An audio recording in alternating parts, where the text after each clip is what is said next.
Magandang umaga, Philippine Air Force. Narito ang magiging lagay ng panahon ngayong araw ng Sabado, 2 August 2025.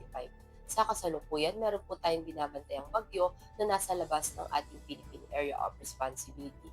At kaninang alas 3 ng umaga, ito ay huling namataan sa layong 1,635 km east-northeast ng extreme northern Luzon na may lakas po ng hangin na umaabot sa 55 km/h mula sa sentro na may pagbugso hanggang 70 km/h at kumikilos po ito pa northeastward ng 25 km/h at ang nasabing bagyo ay wala naman pong direktang epekto sa ating bansa. At southwest monsoon naman o yung hanging habagat ang patuloy na nakakaapekto sa northern Luzon.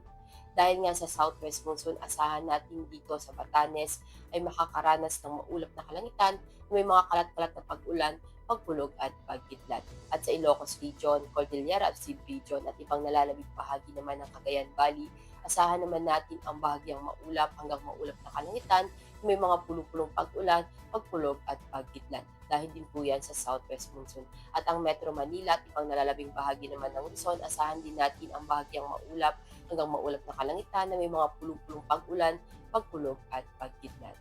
Gayon na rin dito sa Visayas at Mindanao, asahan na rin natin ang bahagyang maulap hanggang maulap na kalangitan na may mga pulong-pulong pag-ulan, pagpulog at pagkidlat.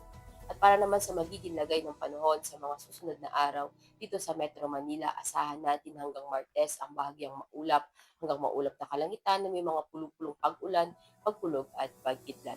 Gayon na rin sa Cavite, Angeles, Lipa, Philippine Rice, Puerto Princesa, Kalayaan Island, Lapu-Lapu, Davao, at Zamboanga. Ang araw ay sumikat ng 0540 at lulubog mamayang 1825. Para sa ating moon illumination, meron tayong 59% increasing. At para manatiling updated sa lagay at taya ng panahon, i-follow lamang ang Air Force Weather Center sa aming mga social media accounts. At yan lamang po ang latest update natin sa weather sa ngalan ng aming commanding officer na si Colonel Alvin John Cugador Pop GSC. Ako si Sergeant Ashley F. Timakulangan, Philippine Air Force, weather forecaster ng Air Force Weather Center.